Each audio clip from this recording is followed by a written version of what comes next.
হাজরিন, আল্লাহ সুবহানাহু ওয়া তাআলা বছরের প্রতিটি মাস এবং প্রতিটি দিবসই আল্লাহ পাকের কাছে সেই মাস এবং দিবসে ইবাদত করলে সেই ইবাদত কবুল হয় এবং সেই ইবাদতের মর্যাদাও আছে প্রতিটি দিবসের। তারপরেও আল্লাহ রাব্বুল আলামিন কোনো মাসকে কোনো মাসের উপরে, কোনো দিবসকে কোনো দিবসের উপরে, কোনো সময়কে কোনো সময়ের উপরে আল্লাহ রাব্বুল আলামিন শ্রেষ্ঠত্ব দিয়েছেন, মর্যাদাবান করেছেন। সেই হিসাবে জিলহজ মাস, আসন্ন জিলহজ মাসের এই মাসের প্রথম 10 দিন খুবই গুরুত্বপূর্ণ এবং মর্যাদা, এবং ওই 10 দিনে ইবাদত অনেক মর্যাদাপূর্ণ ইবাদত এবং বরকতপূর্ণ ইবাদত। এই জন্যে আমাদের এই আসন্ন পবিত্র জিলহজ মাসের আমলগুলি আমাদের জেনে নেওয়া দরকার। হাদিস শরীফ এসেছে হযরত আব্দুল ইবনে আব্বাস রাদিয়াল্লাহু তাআলা আনহুমা থেকে বর্ণিত হাদিস। তিনি বলছেন যে রাসূলুল্লাহ সাল্লাল্লাহু আলাইহি ওয়াসাল্লাম ইরশাদ করেছেন, মা মিন আইয়ামিন আল আমালুস সালেহ ফীহিন্না আহাব্বু ইলাল্লাহি মিন হাযিহিল আইয়ামিল আশর। এই পৃথিবীতে ধরা পৃষ্ঠে যতগুলো দিবস আছে, এই সমস্ত দিবসের মধ্যে সবচাইতে প্রিয় দিবস, যেই দিবসগুলিতে আমল করা হয় আল্লাহ রাব্বুল আলামিনের কাছে জিলহজ মাসের এই প্রথম 10 দিন, জিলহজ মাসের প্রথম 10 দিনে যে আমল করা হয়, এই আমলগুলি আল্লাহ রাব্বুল আলামিনের কাছে সবচাইতে বেশি প্রিয়। ফাকালু ইয়া রাসূলুল্লাহ, সাহাবা একরাম আল্লাহ রসুলের কাছে আরজ করলেন, ওয়ালাল জিহাদু ফি সাবিলিল্লাহ, হে আল্লাহ রসুল, জিহাদ ফি সাবিলিল্লাহ থেকেও কি বেশি প্রিয়, বেশি উত্তম আল্লাহর নিকট এই 10 দিন ইবাদত করা? কারণ জিহাদ তো একটা এমন গুরুত্বপূর্ণ ইবাদত যেখানে জীবনের ঝুঁকি আছে, সম্পদের ঝুঁকি আছে, সব কিছুর ঝুঁকি। সেরকম একটা ইবাদত থেকেও কি বেশি ফজিলতের? ক্বালা ওয়ালাল জিহাদু ফি সাবিলিল্লাহ, আল্লাহ রসুল বলছেন যে এই 10 দিনের ইবাদতের সমতুল্য জিহাদও নয়, মানে জিহাদের থেকেও কি বেশি উত্তম। নফল ইবাদত, এগুলো কিন্তু ফরজ ইবাদত না। ইল্লা রাজুলুন খারাজা বিনাফসিহি ওয়া মালিহি ফালাম ইয়ারজি মিন যালিকা বিশাইইন, তবে কথা হলো ওই জিহাদের থেকে উত্তম নয় যেই জিহাদে একজন মুমিন জান মাল নিয়ে আল্লাহর রাস্তায় বেরিয়ে গেল কিন্তু কোনোটাই ফিরে আসলো না, জানও খুয়া গেল, মালও খুয়া গেল, অর্থাৎ মালও আর রাস্তা শেষ হয়ে গেছে, এবার সে জীবন দিয়ে শহীদ হয়ে গেছে। তাহলে সেই রকম যিনি জিহাদ করবেন সেই জিহাদের থেকে উত্তম নয়। সম্মানিত হাজরিন, সুতরাং এই মাসের ইবাদত এবং আমল খুবই গুরুত্ব এবং মর্যাদার দাবি রাখে। এই জন্য কয়েকটি আমল এর কথা আমি বলবো। যে প্রথম নম্বর আমল হচ্ছে যে কাসরাতুত তাসবিহ ও তাহমিদ ও তাহলিল ও তাকবীর ও তিলাওয়াতুল কোরআন ওয়াল ইস্তিগফার গায়র যালিক মিনাল খায়রাত, যে বেশি বেশি তাসবিহ পড়া, আল্লাহ পাকের পবিত্রতা গুণগান করা, তার প্রশংসা করা, সুবহানাল্লাহ, আলহামদুলিল্লাহ, লা ইলাহা ইল্লাল্লাহ, আল্লাহু আকবার, তাহলিল, তাকবীর, এই যে তাসবিহ রয়েছে এই তাসবিহগুলি আমরা পড়ব, বেশি বেশি তেলাওয়াতে কোরআন করব, আল্লাহর কাছে আমরা ক্ষমা চাইব, ইস্তিগফার করব, মিনাল খায়রাত। আর যত ধরনের ভালো কাজ আছে, দান সদকা যত কিছু আছে সব, ওয়া সিয়ামুন নওয়াফিল ফি সামানিয়াতুল উলা মিন আশরি জিলহজ্জা, আর প্রথম 8 দিন রোজা রাখা, নফল রোজা রাখা, এর ফজিলত একরকম, আর নবম তারিখের ফজিলতটা কি আলাদা।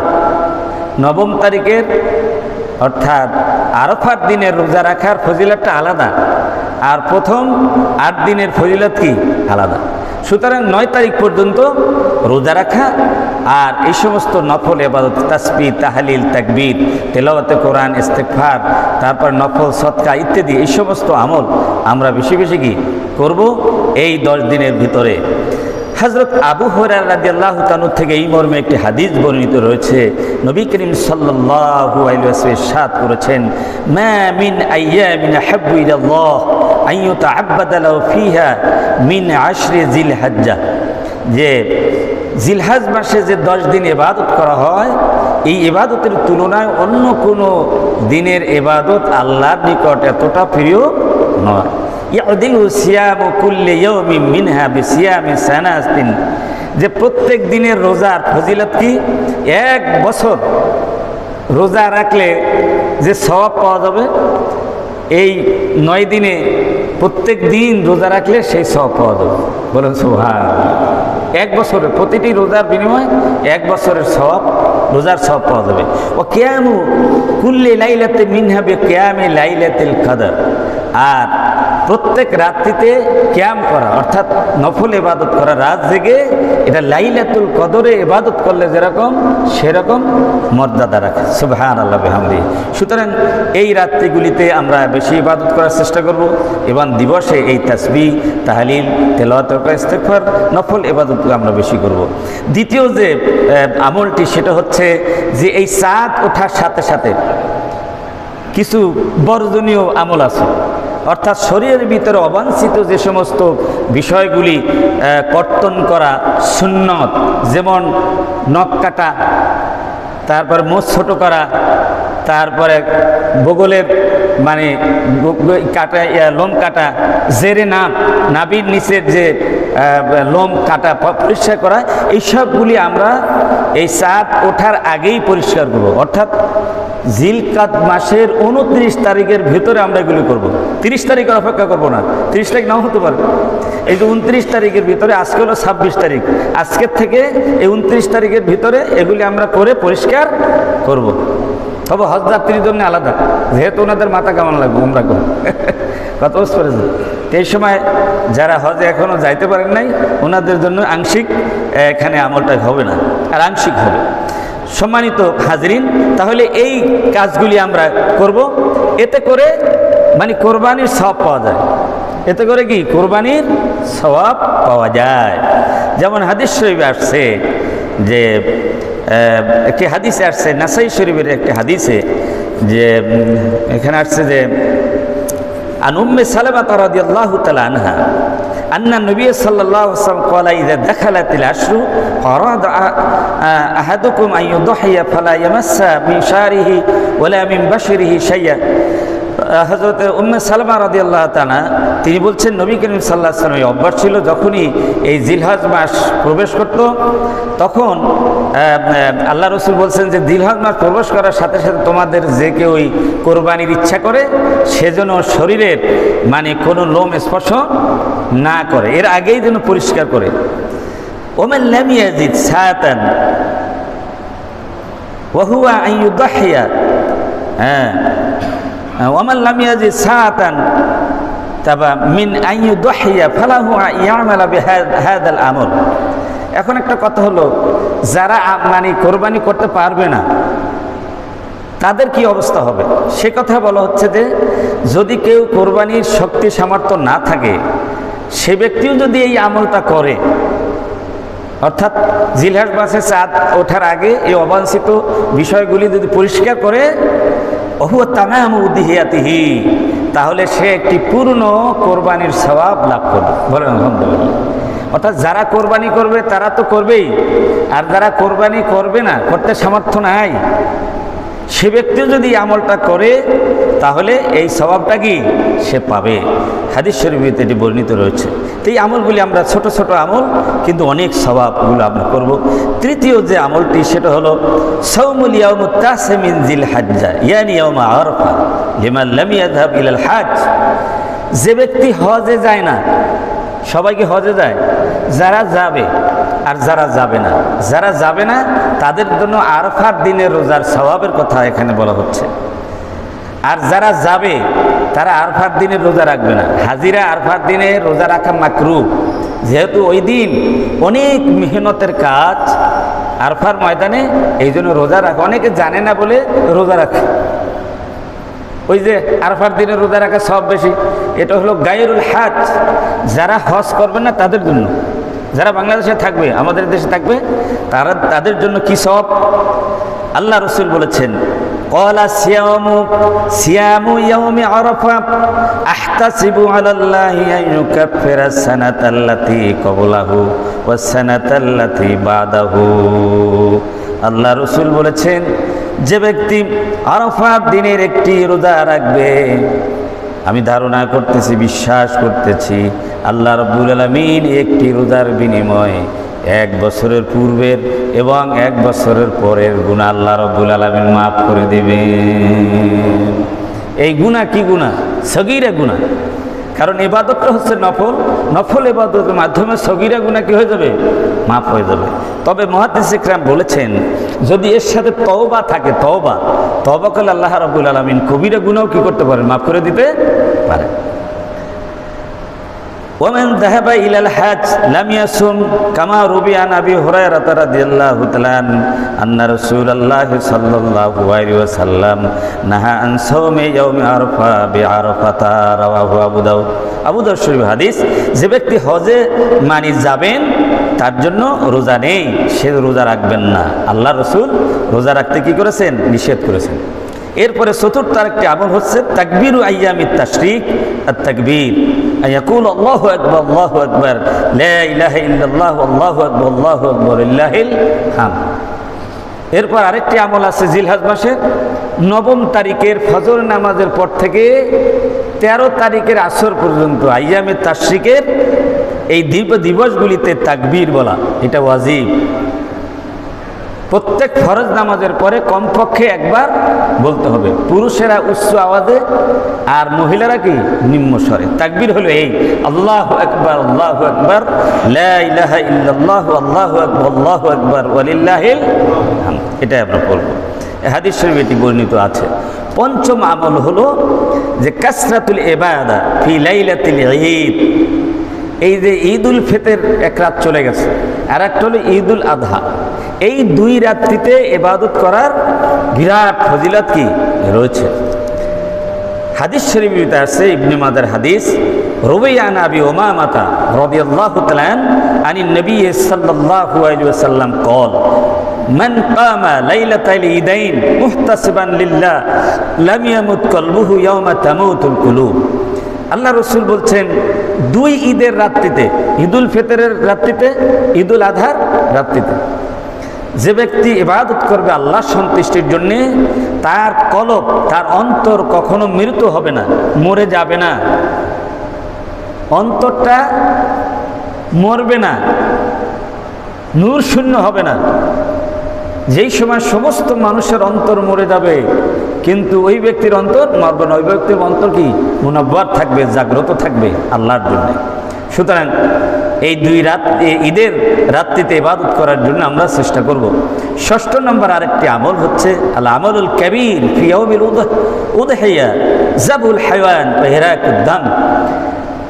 এই জিলহজ মাসে যারা হজ করতে যেতে পারেন নাই আর যারা যেতে পেরেছেন, সকলের জন্য একটা ইবাদত আছে, সেটা হলো কোরবানি করা, দম দেওয়া, দম, পশু জবাই করা।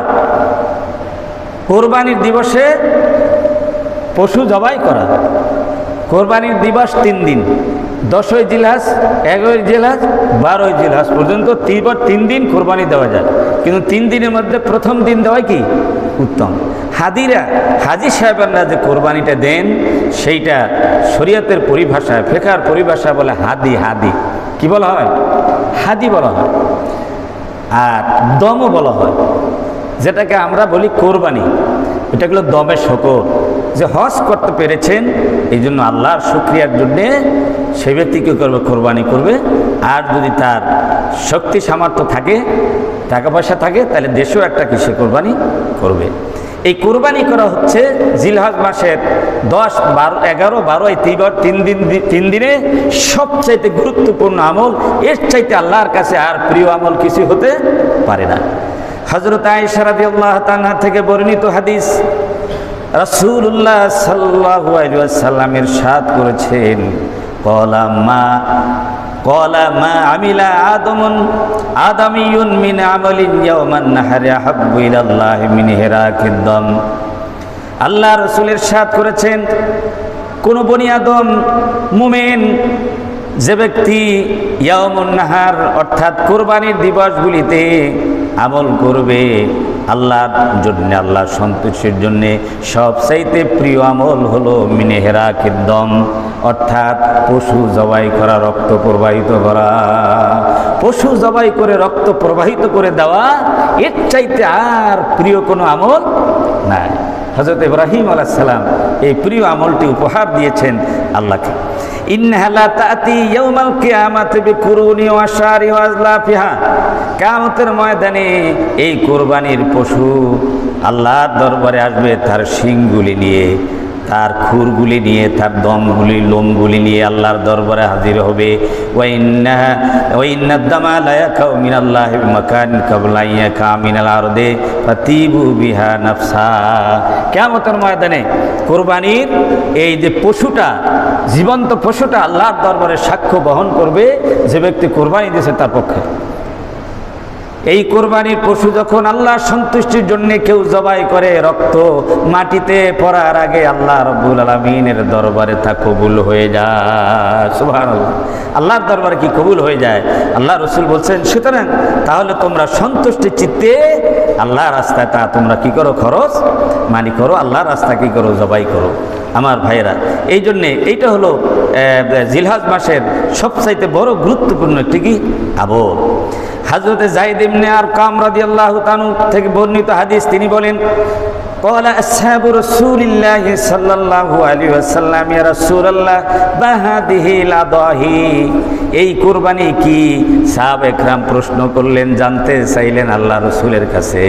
রাসূলুল্লাহ সাল্লাল্লাহু আলাইহি ওয়াসাল্লাম তার পিছনের ইতিহাস উল্লেখ করে বলেন, সুন্নাতু আবিকুম ইব্রাহিম, এই কোরবানি হলো তোমাদের পিতা, আমাদের পিতা হযরত ইব্রাহিম আলাইহিস সালামের সুন্নাহ, ঠিক না? আল্লাহ রাব্বুল আলামিন হযরত ইব্রাহিম আলাইহিস সালামের কাছে যে প্রিয় বস্তু কোরবানি করার জন্য চেয়েছিলেন, আর তিনি বুঝতে পারছিলেন যে কোরবানি প্রিয় বস্তু কি, তিনি বুঝতে পেরে আল্লাহ রাস্তায় তার নিজ সন্তান হযরত ইসমাইলকে তিনি কোরবানি করেছিলেন। সেই মিনার ময়দানে শোয়া তিনি ছুরির নিচে রেখে জবাই করেছেন তার নিয়াত অনুযায়ী, তার দৃষ্টিভঙ্গি অনুযায়ী। কিন্তু আল্লাহ সুবহানাহু ওয়া তাআলা তার পুত্রকেই সরাসরি কোরবানি করা এই অবস্থায় তিনি চান নাই, বরং চেয়েছেন তার মনের কোরবানি করা। কিসের কোরবানি? মনের কোরবানি করতে পারলেই তো মানুষ অনেক স্যাক্রিফাইস করতে পারে, অনেক কিছু করতে পারে, ঠিক না? মনের কোরবানি করতে পারলে সে মসজিদের জন্য লাখ লাখ টাকা দিতে পারে, আর মনের কোরবানি করতে না পারলে 1 টাকাও কি পকেট থেকে বেরোবে না। মনের কোরবানি করতে পারলে আল্লাহর জন্য করতে পারে, আল্লাহর সৃষ্টির জন্য করতে পারে, আল্লাহর বান্দাদের জন্য করতে পারে, সব কিছু করতে পারে।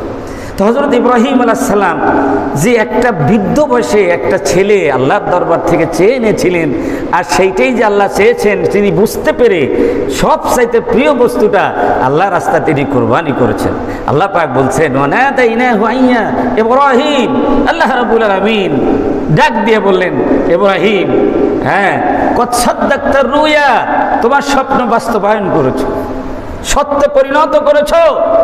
সুতরাং আমি ইসমাইলকে ওই কোরবানি অবস্থায়, নিহত অবস্থা আমি চাইনি, তোমার মনটাকে পেয়ে গেছি, সুতরাং ইসমাইলও থাকবে আর তোমার কোরবানিও কবুল করা হবে। সুবহানাল্লাহ, শুধু কবুল করাই হবে না, কিয়ামত পর্যন্ত মানব জাতির জন্য এটাকে শেয়ার, প্রতীক হিসাবে, নিদর্শন হিসাবে এইটা জারি করে রাখা হবে কিয়ামত পর্যন্ত। সুবহানাল্লাহ। এই জন্য এখন কালেমা মুসলমান, সমস্ত মুসলমানদের জন্যে, সামর্থ্যবান মুসলমানদের জন্যে এই পশু জবাই করা জিলহজ মাসের 10, 11, 12 তারিখে এটা আল্লাহ রাব্বুল আলামিন অপরিহার্য করে দিয়েছেন। বলেন আলহামদুলিল্লাহ। সাহাবা کرام জানতে চাইলেন, কলু ফামা লানা ফিহা ইয়া রাসূলুল্লাহ, হে আল্লাহ রসুল, আমরা তাহলে এই পশু জবাই করলে কি লাভ হবে? আল্লাহ রসুল বলেন, বিকুল্লি শারাতিন হাসানা, আল্লাহ রসুল বলেন এই কুরবানির পশুর প্রত্যেকটি পশমের বিনিময়ে আল্লাহ রাব্বুল আলামিন একটি করে নেকি দান করবেন। একদিকে তো আল্লাহ রাব্বুল আলামিনের এটা হুকুম, এটা তোমাদের তো করতেই হবে, কিন্তু করার সাথে সাথে তোমাদের জন্য প্রতিদানও রয়েছে। প্রত্যেকটি পশমের বিনিময় একটি একটি সওয়াব দেওয়া হবে, সওয়াব। সুবহানাল্লাহ। সওয়াব হচ্ছে কি বিশাল কিয়ামতের ময়দানে আল্লাহ পাক জান্নাতের একটি একটি টাকা দিবেন। বলেন আলহামদুলিল্লাহ। জান্নাতের একটি টাকার মূল্য কত? হ্যাঁ, বাংলাদেশের থেকে বহু মানুষ আমেরিকা যায় গরম গরম ডলার আনার জন্য, কারণ একটি ডলারের দাম বাংলাদেশে কত? 100 টাকা না? $1 দাম কত? 100। কুয়েতের একটা দিনারের দাম কত? অনেক টাকা। জান্নাতের একটা মানে টাকার দাম কত? আকাশ আর জমিনের মাঝখানে যতটুকু খোলা জায়গা আছে, এই সব জায়গাগুলি যদি সম্পদে ভরে যায় আর জাগতিক টাকা দিয়ে তার মূল্য ধরা হয়, সারা পৃথিবী ভর্তি সম্পদ, সেই সম্পদের মূল্য যা হবে জান্নাতের একটি টাকার মূল্য তা হবে। বলেন আল্লাহু আকবার। একবার সুবহানাল্লাহ বললে আকাশ আর জমিনের মাঝখানে সব জায়গাটুকু ভরে যায়। সুবহানাল্লাহ। একটি নেকি। সুতরাং প্রত্যেকটি লোমের বিনিময়ে এত বড় একটি নেকি দেওয়া হবে। সাহাবা একরাম আরজ করলেন, ইয়া রাসূলুল্লাহ, তো বুঝতে পারলাম একটি লোম পশমের বিনিময়ে, প্রত্যেকটি পশমের বিনিময়ে কোরবানির পশুর একটি একটি সওয়াব দেওয়া হবে। তবে আমাদের কাছে প্রশ্ন জাগে যে মানে এত সওয়াব দেওয়া হবে যে মানে এরকম তো পশুর ভিতরে তো অনেক কি মানে লোম রয়েছে, ঠিক না? আল্লাহ রসুল বলছে, হ্যাঁ, বিকুল্লি শারাতিন মিনাস হাসানা, যে প্রত্যেকটা মানে পশমের বিনিময়ে, লোমের বিনিময়ে আল্লাহ পাক একটা সওয়াব দেবে। বলা হয়েছে যে ওই কোন এক কবিলার যে মেষপালের মানে সমান মানে কি দেওয়া হবে? সওয়াব দেওয়া হবে। তাদের মেষপাল ছিল 20,000। তো 20,000-এর প্রত্যেকটি পশুর মানে লোম কতগুলি? কেউ আমরা গুনি দেখেছি? গোশত খাইছি সারা জীবন, নলা খাইছি, হাড্ডির মগজ বের করে খেয়েছি, ঠিক না? কিন্তু ছাগল আর গরুতে কয়টা পশম আছে একদিনও গুনে দেখেছি? আর গোনা কি সম্ভব নাকি? জোরে বলেন সম্ভব। অনেক কিছু সম্ভব, কিন্তু আবার কিছু সম্ভব না। দেখেন, হাতের নাগালে জবাই করছি ছুরি দিয়ে, কিন্তু কয়টা পশম আছে তা আমরা গুনে শেষ করতে পারবো না। সারাদিনও যদি গণনা করেন আপনি শেষ করতে পারবেন না, গণনা সম্ভব না। অগণিত সওয়াব আল্লাহ রাব্বুল আলামিন দিবেন। সুতরাং এই কোরবানি আমাদের করা উচিত। এভাবে আমরা কোরবানির ইতিহাস মানব জাতির ইতিহাসের মতোই পুরনো ইতিহাস। আমরা জানি ওই যে হাবিল কাবিলের থেকেই কোরবানিগুলো আসছে। আল্লাহ সন্তুষ্টি বিধানের জন্যে কাবিল কোরবানি করলো, হাবিলও করলো, কিন্তু কারটা কবুল হয়েছে? হাবিলেরটা হয়েছে, কাবিলেরটা হয় নাই। আর আমাদের কোরবানি প্রত্যেক শরীয়তেই ছিল বিভিন্নভাবে। আর আমাদের কোরবানি হচ্ছে হযরত ইব্রাহিম আলাইহিস সালাম, মুসলিম মিল্লাতের পিতা ইব্রাহিম আলাইহিস সালামের, এইটা হচ্ছে তার আদর্শ। তারই অনুকরণে আমাদের বিশ্বনবী জনাব মুহাম্মদ রাসূলুল্লাহ সাল্লাল্লাহু আলাইহি ওয়াসাল্লাম তিনি কোরবানি করেছেন। মদিনাতে তিনি 10 বছর অবস্থান করেছেন। প্রতি বছর তিনি কোরবানি করেছেন। রাসূলুল্লাহ সাল্লাল্লাহু আলাইহি ওয়াসাল্লামের এটা দায়মি আমল। সুতরাং এই কোরবানি যাদের সামর্থ্য রয়েছে সকলের করা উচিত। মানে রাসূলুল্লাহ সাল্লাল্লাহু আলাইহি ওয়াসাল্লাম বলেছেন, হযরত আব্দুল্লাহ ইবনে ওমর রাদিয়াল্লাহু তাআলা থেকে বর্ণিত হাদিস, ক্বালা আকামা রাসূলুল্লাহ সাল্লাল্লাহু আলাইহি ওয়াসাল্লাম বিল মদিনা 10 সিনিন ইউদাহি। 10 বছর ছিলেন মদিনায়, তিনি 10 বছর কোরবানি কি করেছেন। এই কোরবানির ফজিলতের কথা আমি আপনাদের সামনে কি বললাম। যে এরপরে যদি কোরবানির সামর্থ্য থাকা অনুযায়ী যে ব্যক্তি কোরবানি করবে না তার ক্ষতিটা কি? মান কানা লাহু সাআতুন ওয়া লাম ইউদাহি ফালা ইয়াকরুবান্না মুসাল্লানা। আল্লাহ রাসূল বলছেন, যে ব্যক্তির শক্তি সামর্থ্য আছে সেই ব্যক্তি যদি কোরবানি না করে তাহলে তার ব্যাপারে হুঁশিয়ার রয়েছে। আল্লাহ রাসূল বলছেন, ফালা ইয়াকরুবান্না মুসাল্লানা, সেজন্য আমাদের ঈদগাহে না আসে। ঈদগাহে কি না আসে। যত মাসালা, যত বিভিন্ন ধরনের অজুহাত আসে কোরবানির সময়, মানে কোরবানি না দিয়ে পারা যায় কিনা, বুঝলেন? আবার কিছু দরদি মানুষ আছে যে সমাজের কিছু গরিব লোক আছে, তাদেরকে এমনি কিছু নফল সৎকার করা দিলে ক্ষতি কি কোরবানি না করে? কত বড় দরদ! ইসলামের একটা হুকুম বাস্তবায়ন না করে সে নিজে বিকৃত পন্থায় আবার আরেকটা প্রস্তাব দিচ্ছে। এই ধরনের কোনো ইয়ে না। আল্লাহর পাক যারা নির্ধারণ করে দিয়েছেন সেই ইবাদত করতে হবে। এরপরে বাড়তি কিছু করতে চাইলে নফল আপনি ইবাদত করতে পারবেন, সমস্যা নাই। এই জন্য আমাদেরকে এই কোরবানি অবশ্যই কি করতে হবে। এই কোরবানির কিছু মাসাইল আপনাদের সামনে আমি তুলে ধরছি। কোরবানির মর্যাদাটা আমরা বললাম, শরীয় মর্যাদা, এটা ওয়াজিব। রাসূলুল্লাহ সাল্লাল্লাহু আলাইহি ওয়াসাল্লাম প্রতি বছর কোরবানি করেছেন, সাহাবায়ে কেরাম করেছেন, আইম্মায়ে মুস্তাহিদিন করেছেন, আইম্মায়ে কেরাম করেছেন। সুতরাং আমাদেরকে এটা কি করতে হবে। আর কোরবানি কাদের উপর ওয়াজিব? ওই যে সাহেবে নিসাব হওয়া, মানে সাহেবে নিসাব হতে হবে, অর্থাৎ যার উপরে যাকাত ফরজ, এতটুকু সম্পদ কোরবানির দিবসগুলিতে থাকলে হবে। সারা বছর থাকা জরুরি নয়। যাকাতের জন্য 1 বছর মালটা আপনার হাতে থাকা লাগে। 52 তোলা রৌপ্য পরিমাণ যদি কারো কি থাকে, সম্পদ থাকে, হ্যাঁ, 15-20 হাজার, 30 হাজার, 50 হাজার, এখন বর্তমানে দাম কত? 52.5 তোলা 50-60 হাজার, 70 হাজার, এরকম বেশি হবে না। এতটুকু পরিমাণ ঋণ টিন মুক্ত হয়ে যদি আপনার টাকা থাকে, তাহলে আপনার কোরবানি ওয়াজিব। আপনি 2 লাখ টাকা দিয়ে কোরবানি দেওয়া তো জরুরি না। আপনি 10,000 টাকা দিয়ে, 5,000 টাকা দিয়ে দিতে পারেন।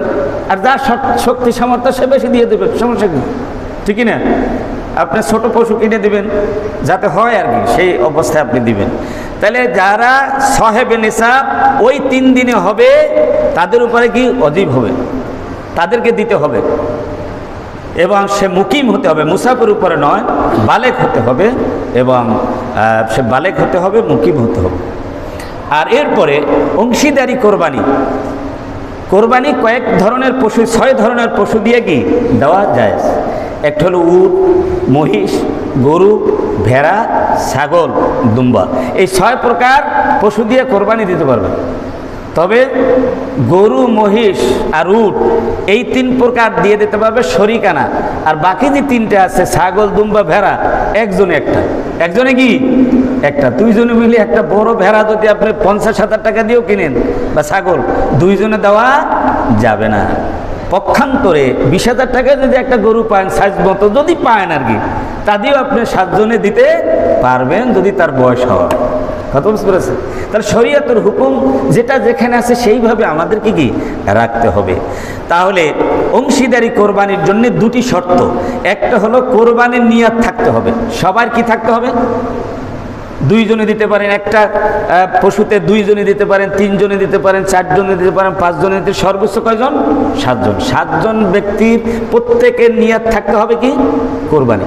আর সকলের অংশ থাকতে হবে সমান। 6 জনে দিল আর 1 ভাগে 2 জনে শরিক হয়ে দিল, তা কিন্তু হবে না। সমান সমান অংশ হতে হবে। আর প্রত্যেকের কি করতে হবে? ওই কোরবানির নিয়াত থাকতে হবে। এরপরে মানে মৃত্যু ব্যক্তির পক্ষ থেকে কোরবানি দেওয়ার হুকুম কি? মৃত ব্যক্তির পক্ষ থেকে যদি ওসিয়ত করে যে থাকে, মালদার মানুষ তার সম্পদ রেখে গেছে, ওসিয়ত করে থাকে যে প্রতি বছর তার সম্পদ থেকে দিতে হবে, প্রতি বছর আমার জন্য একটা কোরবানি করুন, তাহলে তার পরিবারের মানে ছেলেমেয়েরা যারা থাকবে, আওলাদ ফরজন্য, তাদের উপরে এই কোরবানি করা ওয়াজিব হবে। আর যদি ওসিয়াত করে না যায়, সম্পদশালী হলেও কিন্তু মৃত্যু ব্যক্তির পক্ষ থেকে কোরবানি করা কোনো ওয়াজিব নয়। উইলিংলি যদি ছেলেমেয়েরা তার পক্ষ থেকে করে, এটা নফল কোরবানি, এটা করতে পারে। অথবা একটি কোরবানি করে নফল একাধিক মৃত্যু ব্যক্তির জন্য ইসালে সওয়াব কি করা যায়। কোরবানির সাথে সাথে আকিকা দেওয়ার একটা প্রবণতা আমাদের দেশে কি আছে, যে ওই সময় সুযোগ হয়, মানে অনেকে এই কোরবানির সাথে আকিকা দিতে চায়, তা পারবে কিনা। তো এই ব্যাপারে কিছু কিছু লোকেরা ইখতিলাফ করলো, কিন্তু সহি কথা হলো এই যে আকিকাও দিতে পারবে। আকিকাও কোরবানির সাথে কি দিতে পারবে? আকিকা দিতে পারবে। যেমন একটা গরু 7 ভাগে আপনারা দিলেন, 6 জনে কোরবানির নিয়াত করলেন, আর আপনাদের পরিবারের মধ্য থেকেই বা অন্য কোনো একজনে আসলো যে আমি একটা আকিকা দিব, তাহলে আকিকা 1 ভাগ আর 6 ভাগ কি কোরবানি জায়েজ হবে কিনা? জায়েজ হবে। জায়েজ হবে কিনা? জায়েজ হবে। এখানে যে বিষয়টা কোন কারণে জায়েজ হচ্ছে? জায়েজ হচ্ছে এখানে দুইটা মানে কোরবানির যে উদ্দেশ্য আকিকারও একই উদ্দেশ্য। সেই উদ্দেশ্যটা কি? শরীয়তের পরিভাষায়, ফিকহের পরিভাষায় বলা হয় তাকাররুব ইলাল্লাহ। তাকাররুব ইলাল্লাহ, আল্লাহ সন্তুষ্টি অর্জন করা। আকিকা দিয়া কার সন্তুষ্টি অর্জন করে? আল্লাহ। আর কোরবানি দিয়া সেই কারণেই মূলত কি জায়েজ। তবে আমার কথা হচ্ছে, বা অনেকের কথা হচ্ছে, একসাথে না দেওয়াই উত্তম, আলাদা দেওয়া ভালো। কথা বুঝাইতে পারছি? আলাদা দেওয়া কি ভালো, আর আপনি খাসি বা ছাগল দিয়ে দেওয়াই কি উত্তম। আর ওইটা কি জায়েজ। জায়েজ এক জিনিস, আর উত্তম কি আর এক জিনিস। আর একটা একান্নভুক্ত পরিবারের যে কয়েক ভাই আছে একসাথে মিলে আপনি ঘরে তা দিতে পারেন। সবাই মিলে একটা গরুতে আপনারা অংশগ্রহণ করতে পারবেন, এটা দিতে পারবেন। যে কয়েক ভাই আছে, যে 5 ভাই 5 ভাগ দিলাম, আর একটা 2 ভাগ আছে, মানে সবাই মিলে মায়ের নামে দিলাম, মায়ের পক্ষ থেকে দিলাম, বাবার পক্ষ থেকে দিলাম, এটাও কি আছে? জায়েজ আছে। মানে সবাই মিলে দিচ্ছে, এটা দিচ্ছে এই জন্য প্রত্যেকের তো আলাদা 1 ভাগ আছেই, সেই কারণে এটা কি জায়েজ হচ্ছে। আর যদি ওনাদের আলাদা ভাগ না হতো তাহলে কি এটা জায়েজ হতো না। এই জন্য একান্নভুক্ত পরিবারের পক্ষ থেকে এভাবে কি দেওয়া কি হবে? জায়েজ হবে। তারপরে এইভাবে করে মানে অমুকের নামে নয়, কোরবানি হবে কার নামে? কুল ইন্না সলাতি ওয়া নুসুকি ওয়া মাহইয়া ওয়া মামাতি লিল্লাহি রাব্বিল আলামিন। অমুকের মানে অমুকের নামে নয়, আব্দুল্লাহর নামে নয়, বাবার নামে নয়, মায়ের নামে নয়, আমার নামে নয়, কার নামে? বিসমিল্লাহি আল্লাহু আকবার। বরং অমুকের পক্ষ থেকে, অমুকের পক্ষ থেকে, কত বুঝতে পেরেছেন? অমুকের পক্ষ থেকে, অমুকের পক্ষ থেকে আল্লাহর নামে দিচ্ছি। আব্দুল্লাহর পক্ষ থেকে, আব্দুল সত্তারের পক্ষ থেকে, বাবার পক্ষ থেকে, মায়ের পক্ষ থেকে, আমার পক্ষ থেকে, কার নামে? বিসমিল্লাহে আল্লাহু আকবার বলতে হবে। এরপরে আরও অনেক কথা মাসালা আছে যেগুলি আমার মনে পড়তেছে, সেগুলি আপনাদের সামনে বলতেছি। জিলহজ মাসে চাঁদ উদয় হওয়ার পরে অনেকে ভাবে যে মানে কি করতে পারবে না, মানে আর কোনো পশু জবাই করতে পারবে না। এটা একটা ভ্রান্ত ধারণা। অর্থাৎ মানে অন্যান্য পশু জবাই করা যাবে, তবে কোরবানির নিয়তে না। কোরবানির নিয়তে দেখি মানে ওই 6 ধরনের পশু কি হবে? মুরগি যদি কোরবানির নিয়তে দেয়, আমি তো ছাগলও দিতে পারলাম না, গরু দিতে পারলাম না, কোরবানির নিয়তে দেখি। একজন গরু খায় না বা ছাগল খায় না, সেরকম একজন মেহমানের জন্য বা পরিবারের একজন সদস্যের জন্য মানে একটা মুরগি কি জবাই দেওয়া শরীয়ত মানা করবে? শরীয়ত কি এতটাই কঠোর? দিতে পারবেন, কোনো কি না যায় কিছু না। মহিলাদের যখন নাম আসে, মহিলাদের পক্ষ থেকে যখন কোরবানির বিষয়টা আসে, কার নাম হবে? হ্যাঁ, যেন খালেদা বিনতে আবদুল্লাহ, খালেদা বিনতে আবদুল্লাহ, আয়েশা বিনতে আব্দুল গফফার, এরকম হবে না? খালেদা জাওজাতে আবদুল্লাহ, আবদুল্লাহর স্ত্রী খালেদা বা আবদুল্লাহর মেয়ে খালেদা, এরকম হবে। যে আপনি পিতার নামও বলতে পারেন, স্বামীর নামও কি বলতে পারেন, অমুকের স্ত্রী অথবা অমুকের কি মেয়ে, এটাই বলতে পারেন। তবে পিতার নাম বলাই উত্তম। পিতার নাম বলাই কি, ভালো করে বোঝেন, পিতার নাম বলাই কি উত্তম। অমুকের মেয়ের পক্ষ থেকে কি দিতেছি। আর অনেকে বিবাহের পরে স্বামীর নাম বউয়ের নামের সাথে মিলে রাখে, স্বামী। আসলে এটা ঠিক নয়। বরং প্রত্যেক সন্তানের পরে যে নাম যদি আপনি কারো রাখেন, সেটা হবে পিতার নাম। কার নাম? পিতার নাম। স্বামীর নাম মিলিয়ে রাখা কি শরীয়ত অনুমোদন করে না, যদিও অনেকে কি করে থাকে। এইসব আমলগুলি আমরা ইনশাল্লাহ করব। আর যদি কোনো মাসালা আপনাদের জানার প্রয়োজন হয়, ইনশাল্লাহ আপনারা খুতবার পরেও করতে পারবেন। তো এই পর্যন্তই, আজকে সময় শেষ হয়ে গেল। আল্লাহ রাব্বুল আলামিন এই সব কথাগুলি আমাদের মনে রেখে আমল করার তৌফিক দান করুন, আমরা সকলে আল্লাহুম্মা আমিন। সম্মানিত হাজিরিন, আপনারা জানেন যে এই বছরও আল্লাহর রহমতে গত বছরের মতো আমাদের হজে যাওয়ার সুযোগ হয়েছে, আলহামদুলিল্লাহ। আমরা সবাই বলি আলহামদুলিল্লাহ।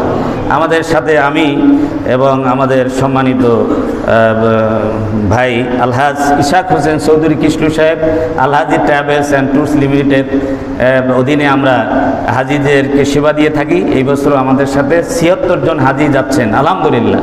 তো ৭৬ জন হাজিদের সাথে আমরা তাদের সেবা দানকারী হিসেবে আমরা যাব। আপনাদের কাছে দোয়া চাই যেন আমরা শারীরিক মানসিক সুস্থ থেকে নিজের হজটা যেন সুন্দরভাবে করতে পারি, এবং হাজি ভাইদেরকে যেন আমরা তাদেরকে যেন আমরা সেবা দিতে পারি, এবার সবাই যেন সুন্দরভাবে হজ করে আমাদের সবার জন্য হজ্জে মবরুর নসিব হয়, সেই জন্য আপনারা দোয়া করবেন সকলে আল্লাহুম্মা আমিন। এবং হায়াত মৌতের কারো কোনো কি বিশ্বাস নাই, গ্যারান্টি নেই, ঠিকই না? তাহলে সফরটা খুব কম না, দীর্ঘ সময় প্রায় 40-42 দিন হবে। তো ব্যক্তিগতভাবে আমি আপনাদের দীর্ঘ সময় এখানে খুতবা দিচ্ছি এবং সালাতের নেতৃত্ব দিচ্ছি, ইমামতি করাচ্ছি। আপনারা আমার সম্মানিত প্রিয় মুসল্লিবৃন্দ। তো অন্য কোনো বিষয়ে কারোর সাথে লেনদেন বা কোনো কিছু না থাকলেও আমাদের স্বাভাবিকভাবে যে আচার আচরণ, হ্যাঁ, এই হিসাবে মানুষ হিসাবে ভুল ত্রুটি থাকতেই পারে, কি বলেন ঠিক কিনা? সুতরাং তো আমাদের জানা মতো তো আমরা কারোর সাথে কোনো খারাপ ব্যবহার করার কোনো প্রশ্নই ওঠে না। তারপরেও আজাদ অনেক সময় ভালো কথাও কারো কাছে খারাপ লাগে। আমি ভালো কথা আলোচনা করলাম, কারো কাছে খারাপ লাগে, উনি মন খারাপ করলো, সেটা তো ওনার ব্যাপার, হতে পারে। এই জন্য কখনো যদি কেউ মনে কষ্ট পেয়ে থাকেন তো আপনারা আমাকে ক্ষমা করে দেবেন, আপনারা আমার ক্ষমা করে দেবেন। এবার আপনাদের থেকেও যদি আমি কোনো কষ্ট পেয়ে থাকি আমি সবাইকে ক্ষমা করে দেব, আলহামদুলিল্লাহ। ক্ষমা হলো মহা অনুভবতা। এই জন্যে আপনারা মানে ক্ষমাটা হচ্ছে বড় জিনিস। এই জন্য আমরা যত ক্ষমা করতে পারবো তত আমরা ক্ষমা প্রাপ্ত হব, আল্লাহ বেশি খুশি হয়ে যান। এই জন্য আল্লাহর নাম কি? গফুর, গফফার। উনি বেশি ক্ষমা করেন, বেশি ক্ষমা করেন। বান্দারাও যারা ক্ষমা করবে তাদেরকে আল্লাহ পাক বেশি পছন্দ করেন, বলেন আলহামদুলিল্লাহ। এই জন্য আমরা একে অপরকে কি করে দেব? ক্ষমা করে দেব, আর বেশি বেশি দোয়া করব। এবার আপনাদের জন্য আমরা দোয়া করব ওই সব স্থানে, যেই সমস্ত স্থানে দোয়া কবুল হয় সেইখানে দোয়া করব। আর আপনারা বাংলাদেশে থাকে এখানে দোয়া করবেন, আপনারা যেনই হজ করতে পারেন, আল্লাহ রসুলের দরবারে গিয়ে যেন সালাম দিতে পারেন, সেই তৌফিক যেন আল্লাহ পাক দান করেন, সকল আল্লাহুম্মা আমিন। আরও একটা খুশির কথা হচ্ছে, এই বছর আমাদের মসজিদ কমিটি অ্যাসোসিয়েশনের সম্মানিত সভাপতি জনাব শফিকুল্লাহ সাহেব এবং আমাদের মসজিদ কমিটির সম্মানিত সেক্রেটারি জনাব বেলায়েত হোসেন সাহেব সহস্ত্রী, ওনারাও আমাদের কাফেলায় হজ যাইতেছে, আলহামদুলিল্লাহ। একসাথে আমরা আরও আছেন আমাদের এই কলোনির মুজিবুর রহমান ভাই, উনি সহস্ত্রী যাইতেছেন। আরও সাবেক কলোনির অনেক লোক আছে যারা সাবেক কলোনিবাসী, অনেকেই যাইতেছেন তো আমাদের সাথে, আলহামদুলিল্লাহ। তো এই সময় আমার অনুপস্থিতিতে আমাদের সম্মানিত সহকারী ইমাম মাওলানা আবুল হাসানা সাহেব, উনি জুমার নামাজ এবং কোরবানির ঈদুল আজহার নামাজ পড়াবেন, 5 ওয়াক্ত সালাত আদায় করবেন। ওনার অনুপস্থিতিতে আমাদের মোহাজ্জেজ সাহেব আসে, উনি পড়াতে পারবেন, উনি না থাকলে পড়াবেন। তো ওনাদেরকে আপনারা সহযোগিতা করবেন ইনশাআল্লাহ। আপনারা আমার জন্য দোয়া করবেন এবং আপনাদের জন্য ইনশাআল্লাহ দোয়া করব। এখন খুবই সংক্ষিপ্ত সময়, যেহেতু আমাদের সভাপতি সাহেব হজে যাচ্ছেন, আপনাদেরকে সালাম দিবেন এবং 2-1 কথা বলবেন, এরপরেই আপনারা সুন্নাত আদায় করবেন। আর দান বর্ষের দিকে একটু বিশেষভাবে খেয়াল রাখবেন। আসসালামু আলাইকুম ওয়া রাহমাতুল্লাহি তাআলা ওয়া বারাকাতুহু।